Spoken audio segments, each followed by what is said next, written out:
देखो आज भद्रक भारतीय जनता पार्टी विधानसभा कार्यालय भद्रक निर्वाचन मंडल बाउदपुर ग्राम पंचायत शताधिक कार्यकर्ता आज जी आमर विजु जनता दलर जी पूर्वतन सरपंच प्रार्थी श्रीजुक्त अक्षय दे नेतृत्व में आज शताधिक कार्यकर्ता विधिवत भाव भारतीय जनता पार्टी सामिल हेले।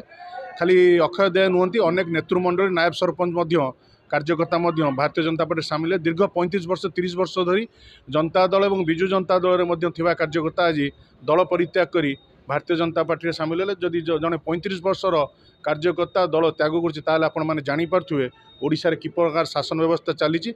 निश्चित आज जो मैंने भारतीय जनता पार्टी जोगदे निश्चित बाउदपुर ग्राम पंचायत रे आगामी दिन में आमर शक्ति अभिवृद्धि हम एवं आगामी दिन में भारतीय जनता पार्टी यशस्वी करने जाऊँगी आपने समस्ते जानी सारी। कारण प्रतिदिन जो भाई भाव लोक साधारण लोक श्रद्धा और सम्मान भारतीय जनता पार्टी की मिलूँ ए कौन सन्देह ना भारतीय जनता पार्टी यशस्वी हम केवल भद्रक नुहे ओडिशा डबल इंजिन सरकार और जहाँ आगामी 24 वर्ष मध्य राज्य विकास नहीं पार्टी जिले में विकास नहीं पार्टी आगामी 5 वर्ष प्रधानमंत्री नेतृत्व में सब प्रकार विकास कार्य जारी रहा प्रधानमंत्री ग्यारंटी।